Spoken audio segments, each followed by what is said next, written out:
उपमुख्यमंत्री एकनाथ शिंदेंनी विटा शहर दत्तक घेत असल्याचं जाहीर करत शहराच्या विकासासाठी लागेल तेवढा निधी देण्याची घोषणा केली आहे। नगर विकास खातं माझ्याकडेच आहे, त्यामुळे पक्षाच्या सर्व उमेदवारांना विजयी करा असं आवाहन शिंदेंनी मतदारांना केलं। विटा नगर परिषदेमध्ये भाजप विरुद्ध शिवसेना अशी दुरंगी लढत होणार आहे। महाराष्ट्राच्या इतिहासात जेवढ्या योजना झाल्या नाही तेवढ्या योजना आपण 2.5 वर्षांच्या कार्यकाळात केल्या असं विधान मुख्यमंत्री एकनाथ शिंदे यांनी केलंय। माफ करा असं विधान उपमुख्यमंत्री एकनाथ शिंदे यांनी केलंय। तर महाराष्ट्रातील करोडो लाडक्या बहिणींचा भाऊ ही ओळख माझ्यासाठी खूप मोठी आहे असं मत उपमुख्यमंत्री एकनाथ शिंदे यांनी व्यक्त केलं। पक्षाच्या उमेदवारांसाठी जास्तीत जास्त सभा घेण्यासाठी पुन्हा एकदा उपमुख्यमंत्री एकनाथ शिंदेंची धावपळ पाहायला मिळाली। कराड नगर परिषदेचे नगराध्यक्षपदाचे उमेदवार राजेंद्र सिंह यादव यांच्यासाठी सभा घेतल्यानंतर विटा नगर परिषदेच्या प्रचार सभेला निघण्यासाठी रात्री 9:30 वाजता उपमुख्यमंत्री शिंदेंनी धावत पळत गाडी गाठली। मलकापूर नगर परिषदेसाठी तिरंगी लढत होत असून शिवसेना धनुष्यबाणावर स्वतंत्र लढते। या ठिकाणी अक्षय संजय मोहिते हे शिवसेनेचे नगराध्यक्षपदाचे उमेदवार आहेत। प्रचार सभेच्या शेवटी एकनाथ शिंदे यांनी आपला मित्र संजय मोहिते याची आठवण काढत त्याच्या मुलाला निवडून द्यावं हीच माझ्या मित्राला श्रद्धांजली ठरेल असं म्हटलं। कर्जतमधील विकासाची कामं मार्गी लावली नाहीत, तेच आता आपल्या कुटुंबासाठी मतांचा जोगवा मागायला आलेत असं म्हणत सुनील तटकरे यांनी आमदार थोरवेंवर निशाणा साधलाय। उमरगा येथील प्रचार सभेत प्रताप सरनाईकांनी डायलॉगबाजी केली। एक बार कमिटमेंट कर दी तो फिर मैं अपने आप की भी नहीं सुनता, हम अगर किसी के साथ दिल से जुड़ जाते हैं तो उनके लिए हम खास काम करते हैं असं डायलॉग म्हणत सरनाईक यांनी राजकीय टोलेबाजी केली। नितेश राणे आणि निलेश राणेंच्या भांडणावर खेडचे माजी आमदार दिलीप मोहिते पाटलांनी प्रतिक्रिया दिली आहे। दोन सखे भाऊ ज्यावेळी एकमेकांच्या विरोधात भांडतात त्यावेळी नक्कीच काहीतरी झालंय, हे महाराष्ट्राच्या जनतेनं ओळखावं असं मोहिते पाटलांनी म्हटलंय। दोन भावांच्या भांडणात धाराशिव जिल्ह्याचं नुकसान झालं असं वक्तव्य धाराशिवचे पालकमंत्री प्रताप सरनाईक यांनी केलंय। महायुती सरकारनं कोट्यवधी रुपयांचा निधी दिलाय, त्या निधीतून जिल्ह्याचा विकास करण्याऐवजी एक जण पाण्यात उतरून रील बनवतो तर दुसरा समाज माध्यमांवर स्वतःची पाठ थोपटून घेतो अशी टीका प्रताप सरनाईकांनी खासदार ओमराजे निंबाळकर आणि आमदार राणा जगजितसिंह पाटील यांच्यावर केली आहे। राज्यातील केवळ 2च महापालिकांनी 50% राजकीय आरक्षणाची मर्यादा ओलांडली असल्यामुळे महापालिकांच्या निवडणुका आधी घेता येतील किंवा घेता येणं सोपं जाईल हा विचार करून त्याबाबतची चाचपणी राज्य निवडणूक आयोग करत असल्याची माहिती खात्रीलायक सूत्रांनी दिली आहे। राज्यातील 40 नगरपरिषदा आणि 17 नगरपंचायतींमध्ये राजकीय आरक्षण हे 50%पेक्षा अधिक आहे। त्यातील सर्वाधिक संख्या ही विदर्भातली आहे। सर्वोच्च न्यायालयाच्या अंतिम सुनावणीच्या अधीन राहून तिथे निवडणूक होणार असल्यानं त्यावेळी आदेश काय येतो आणि कधी येतो त्यावर ओबीसी नगरसेवक आणि नगराध्यक्षांचं राजकीय भवितव्य अवलंबून असेल। स्थानिक स्वराज्य संस्थांमध्ये राजकीय आरक्षण देताना राज्य निवडणूक आयोगानं SC/ST महिलांच्या बाबतीत अपूर्णांक संख्या नजीकच्या पूर्ण संख्येमध्ये मोजण्याची सूट दिली, पण हीच पद्धत ओबीसींसाठी विचारात घेणार नाही असं स्पष्ट केलं। त्यामुळे बहुतांश ठिकाणी ओबीसींची एक जागा कमी होते। आयोगाकडून ओबीसींवर हा अन्याय होतोय, याविरोधात राष्ट्रीय ओबीसी महासंघाच्या निवेदनावर 2 डिसेंबरपर्यंत निर्णय घ्या असे आदेश मुंबई उच्च न्यायालयाच्या नागपूर खंडपीठानं राज्य निवडणूक आयोगाला दिले। राज्य निवडणूक आयोगाच्या आदेशानं मुंबई महापालिका निवडणूक 2025 करता प्रभागनिहाय अंतिम आरक्षण शुक्रवारी राजपत्रात प्रसिद्ध केलं। एकूण 227 जागांपैकी अनुसूचित जातीसाठी 15, अनुसूचित जमातींसाठी 2 आणि नागरिकांच्या मागासवर्ग प्रवर्गाकरता 61 जागा राखीव झाल्यात, तर एकूण 227 जागांपैकी 114 जागा महिलांसाठी राखीव झाल्यात। नशिराबादमध्ये भाजप सेना युती विरुद्ध राष्ट्रवादी काँग्रेस असा थेट सामना रंगलाय। राष्ट्रवादी पक्षातर्फे कॉर्नर बैठकांवर जोर दिला जातोय। छत्रपती संभाजीनगरच्या महानगरपालिका निवडणुकीसाठी जाहीर करण्यात आलेल्या प्रारूप मतदार याद्यांमध्ये मोठा घोळ समोर आलाय। मनपा प्रशासक जी श्रीकांत यांनी मतदारांनी दाखल केलेल्या हरकती वाचून दुरुस्तीचे निर्देश दिले। नशिराबाद नगर परिषद निवडणुकीच्या प्रचारासाठी राष्ट्रवादी काँग्रेसच्या उमेदवारांकडून कडाक्याच्या थंडीतही रात्री उशिरापर्यंत प्रचार केला जातोय। जागोजागी कॉर्नर सभा घेत उमेदवार शक्ती प्रदर्शन करतायत। वंचित बहुजन आघाडीनं सर्व वंचित समूहांना सत्तेत समान वाटा दिला असं सुजात आंबेडकर म्हटलेत। वाशिम नगर परिषदेच्या नगराध्यक्षपदाचे उमेदवार वैभव उलेमाले आणि नगरसेवक पदाच्या उमेदवारांच्या प्रचारासाठी आयोजित केलेल्या सभेत सुजात आंबेडकर बोलत होते। मंत्री अदिती तटकरे यांनी भरत गोगावले हे नैराश्यातून टीका करतात. टीका करण्यात वेळ घालवला तर जिल्हा कधी पुढे नेणार असा टोला लगावलाय. बदलापुरात नगरपरिषदेच्या निवडणुकीच्या प्रचारात बोलताना अदिती तटकरे यांनी भरत गोगावले यांच्यावर टीका केली आहे. मध्य रेल्वेच्या छत्रपती शिवाजी महाराज टर्मिनस आणि विद्याविहार दरम्यान रविवारी सकाळी 10:55 ते दुपारी 3:55 दरम्यान अप आणि डाऊन धीम्या मार्गावर मेगा ब्लॉक घेण्यात येणार आहे. या कालावधीमध्ये मस्जिद बंदर, सँडहर्स्ट रोड, चिंचपोकळी आणि करी रोड या स्टेशनवर लोकल थांबणार नाही.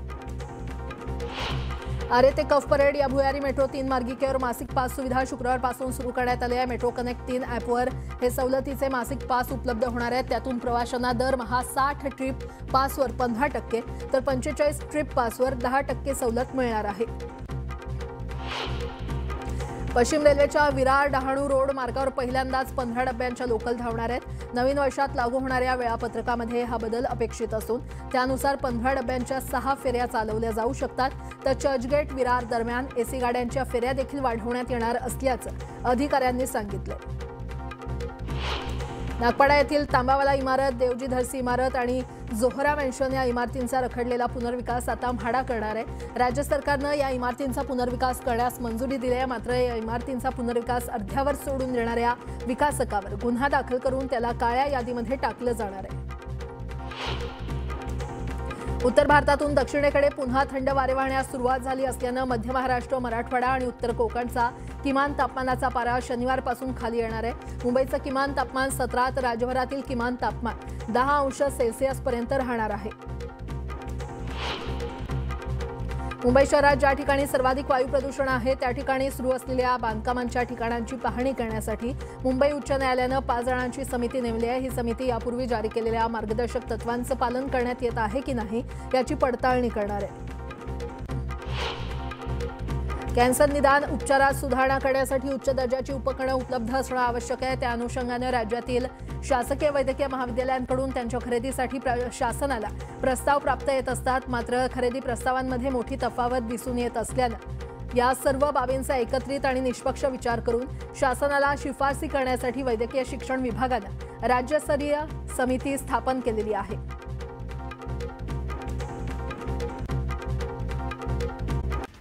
घरकुल मसाले, स्वाद आणि मायेचा खमंग मेळ.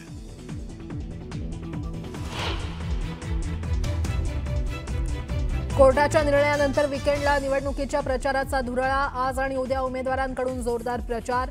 1 डिसेंबरच्या रात्री 10 पर्यंत उमेदवारांना करता येणार प्रचार. महायुतीच्या नेत्यांचा प्रचाराचा धडाका कायम. मुख्यमंत्री फडणवीसांच्या विदर्भात प्रचार सभा, उपमुख्यमंत्री शिंदेंच्या शेवगाव, लातूर, अकोल्यासह कोल्हापूरमध्ये सभा, तर अजितदादांच्या बीडमध्ये 4 जाहीर सभा.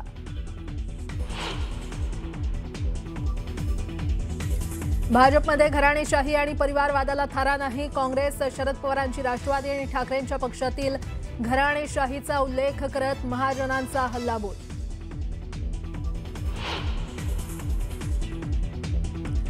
अडचणीच्या काळात देवाच्या अगोदर लोकांना धनंजय मुंडे आठवतो तर लोकांच्या सेवेत कायम राहणार. बीडमध्ये प्रचारादरम्यान धनंजय मुंडेंचं विधान.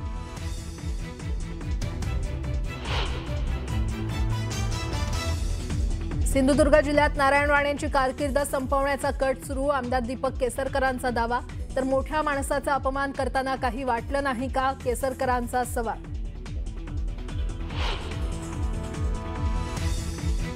भरत गोगावले नैराश्यातून टीका करतात. तर टीका टिप्पणी करण्यासाठी आम्हाला मंत्रिमंडळात सहभागी केलेलं नाही. अदिती तटकरेंचा गोगावलेंना टोला.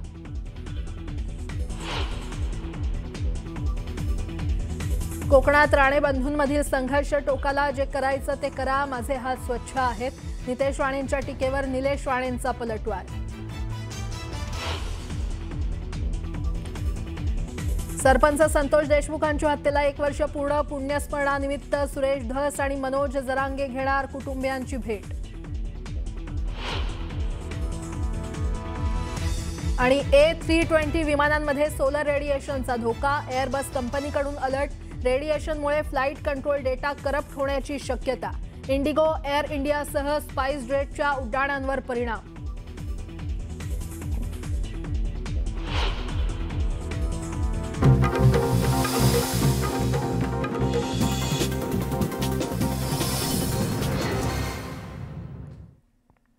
बातमीपत्राला आता सुरुवात करूयात। राज्यातील स्थानिक स्वराज्य संस्थांच्या निवडणुकीचा मार्ग आता मोकळा झालाय। स्थानिक स्वराज्य संस्था निवडणुकांना स्थगिती देण्यात आलेली नाही, मात्र 57 नगरपरिषदांच्या निकाल या प्रकरणांच्या अंतिम निर्णयावर अवलंबून राहणार आहे। तर पुढील सुनावणी 21 जानेवारीला होणार आहे। पाहूयात।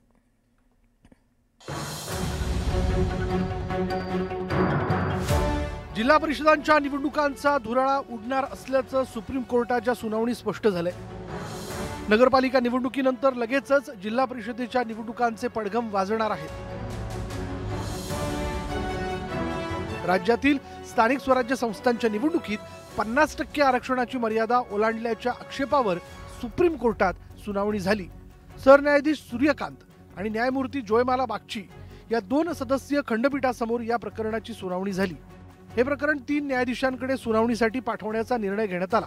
मनपा, झेडपी आणि पंचायत समितीच्या निवडणुकांना विलंब नको असं कोर्टानं स्पष्ट केलं। आरक्षण मर्यादा ओलांडलेल्या निवडणुका आमच्या आदेशाधीन असतील। बांठिया आयोगाचा अहवाल आम्ही वाचला नाही, पण सध्या त्यालाच आधार मानतायत। मनपा, झेडपी आणि पंचायत समित्यात 50%पेक्षा जास्त आरक्षण नको असं सुप्रीम कोर्टानं स्पष्ट केलंय।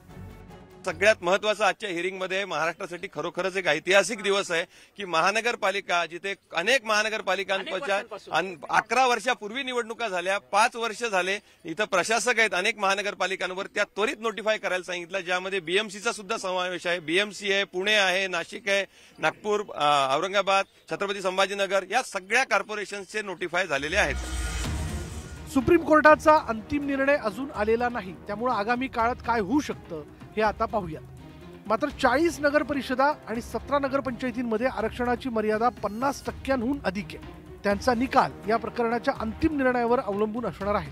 परिणामी या 57 ठिकाणी होणारी निवडणूक थोडी वेगळी असेल। कोर्टाचा निर्णय बाकी असल्यानं जिंकलेले उमेदवार आनंदी होऊ शकत नाही आणि हरलेल्या उमेदवारांनीही दुःखी होण्याचं कारण असणार नाही। सुप्रीम कोर्टाने शुक्रवारच्या सुनावणीत जानेवारीच्या दुसऱ्या आठवड्यात 3 न्यायाधीशांच्या खंडपीठासमोर हे प्रकरण सूचीबद्ध करण्याचे प्राथमिक निर्देश दिलेत। 50%ची मर्यादा राखून घेतल्या जाव्या असे निर्देश इलेक्शन कमिशनला आज मान्य कोर्टाने दिलेत। म्हणजे ज्या प्रलंबित आहेत महानगरपालिकेच्या, जिल्हा परिषदेच्या, त्या पण निवडणुकीचा मार्ग आता मोकळा आहे। राज्यातील 40 नगर परिषदा आणि 17 नगरपंचायतींमध्ये 50% आरक्षणाची मर्यादा ओलांडली गेल्याची कबुली राज्य निवडणूक आयोगानं सुप्रीम कोर्टात आधीच दिली होती। ज्या ठिकाणी आरक्षणाची मर्यादा 50%च्या वर गेली आहे त्या ठिकाणी निवडणूक आयोगाला पुन्हा एकदा ती 50%च्या खाली आणण्यासाठी प्रक्रिया करून नवीन सोडत जाहीर करावी लागण्याची शक्यता आहे। तर दुसरीकडे 57 ठिकाणी होणारी निवडणूक सुप्रीम कोर्टाच्या निर्णयाच्या कचाट्यात तर सापडणार नाही ना, या प्रश्नाचं उत्तर आता पुढील वर्षाच्या सुरुवातीलाच मिळेल। संतोष गोरे, न्यूज 18 लोकमत, मुंबई। बातमीपत्रामध्ये आता पाहणार आहोत 25 मिनिटात 50 बातम्या अतिशय वेगवान स्वरूपात सुरुवात करूयात। उपमुख्यमंत्री एकनाथ शिंदेंनी विटा शहर दत्तक घेत असल्याचं जाहीर करत शहराच्या विकासासाठी लागेल तेवढा निधी देण्याची घोषणा केली आहे। नगर विकास खातं माझ्याकडेच आहे, त्यामुळे पक्षाच्या सर्व उमेदवारांना विजयी करा असं आवाहन शिंदेंनी मतदारांना केलं। विटा नगर परिषदेमध्ये भाजप विरुद्ध शिवसेना अशी दुरंगी लढत होणार आहे। महाराष्ट्राच्या इतिहासात जेवढ्या योजना झाल्या नाही तेवढ्या योजना आपण 2.5 वर्षांच्या कार्यकाळात केल्या असं विधान मुख्यमंत्री एकनाथ शिंदे यांनी केलंय।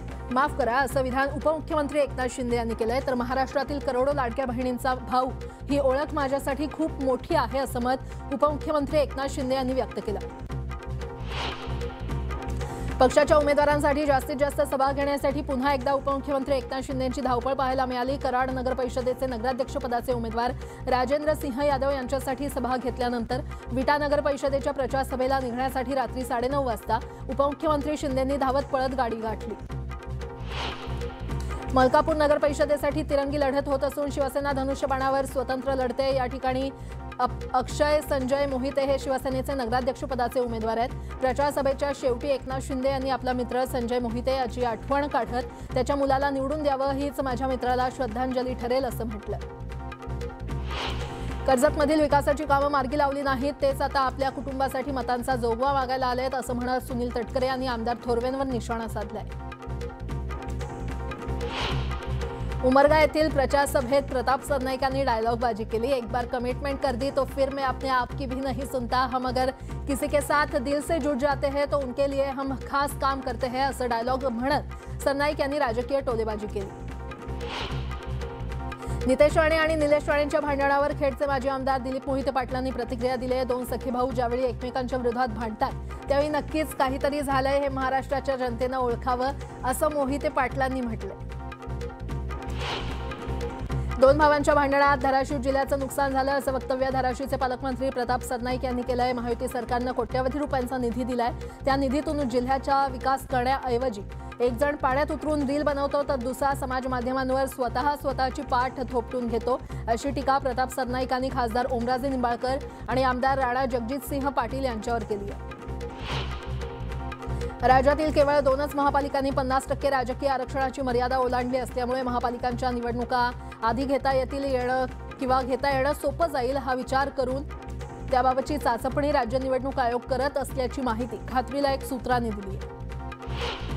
राज्यातील 40 नगरपरिषदा आणि 17 नगरपंचायतींमध्ये राजकीय आरक्षण हे 50%पेक्षा अधिक आहे। त्यातील सर्वाधिक संख्या ही विदर्भातली आहे। सर्वोच्च न्यायालयाच्या अंतिम सुनावणीच्या अधीन राहून तिथे निवडणूक होणार असल्यानं त्यावेळी आदेश काय येतो आणि कधी येतो त्यावर ओबीसी नगरसेवक आणि नगराध्यक्षांचं राजकीय भवितव्य अवलंबून असेल।